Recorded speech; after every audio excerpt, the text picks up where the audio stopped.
Hugasan mo muna. O tapon mo doon sa may halaman.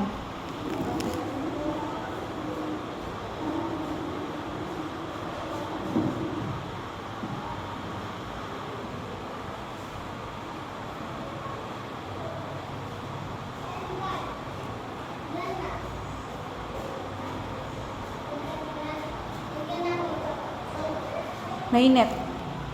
Dandan ha. Huwag puno.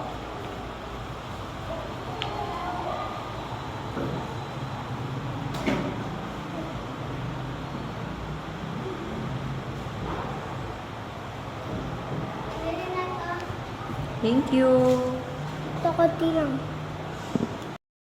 Ano? Gusto ko mag-i-pizza. Bakit? Kasi gusto magkatulad.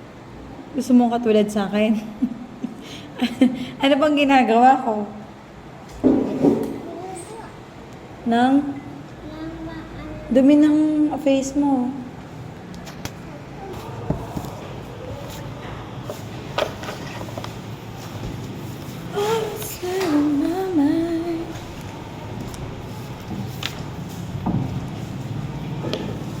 Ito ka, Adria.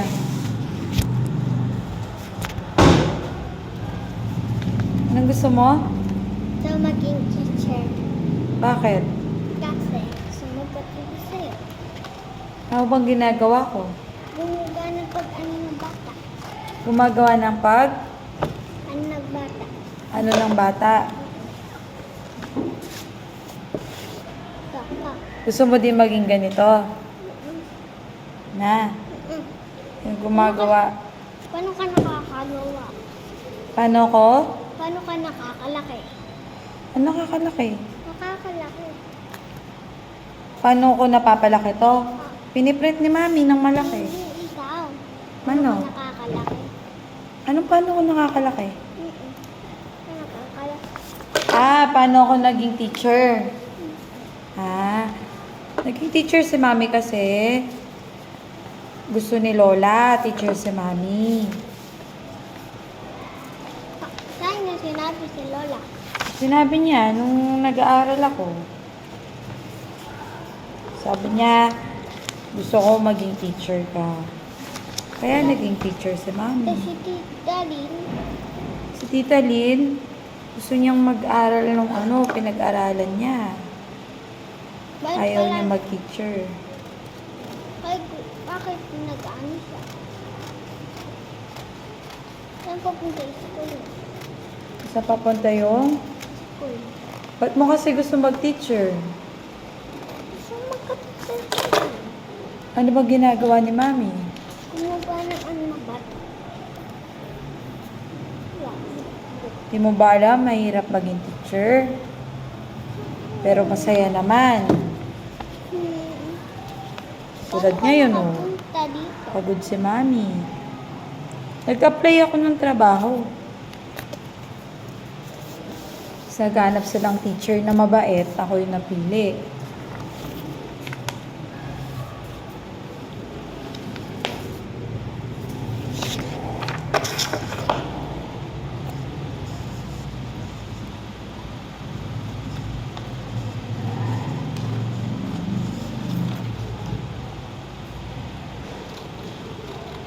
Pag gusto maging teacher, dapat, pag nag-aaral ka na, di ba papasok ka na sa Monday? O ayos mo yung pag-aaral mo. Susulat ka lagi. Susundin mo yung teacher mo. Para maging katulad kita. Tapos sa susunod nun, pag malaki ka na, tapos ka na mag-aral. Pwede ka na mag-teacher. Ikaw naman yung magtuturo sa mga bata. Kasi pag di mo alam yung ituturo mo, hindi ka nakikinig sa teacher mo. Ganun din yung gagawin sa'yo ng mga bata pag laki mo. Mag-ano sila, baputuin nila na. Alam ko yung gagawin. Ano? Anong gagawin? Gagawa ko lang silang matoys. Mga toys.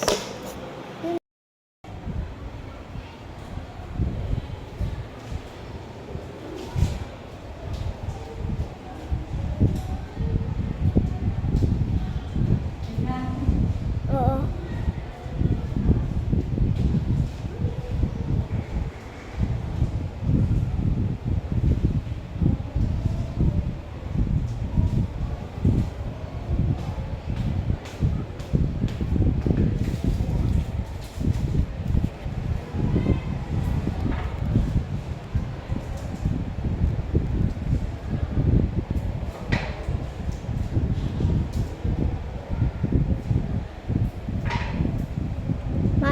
nag-text sa'yo?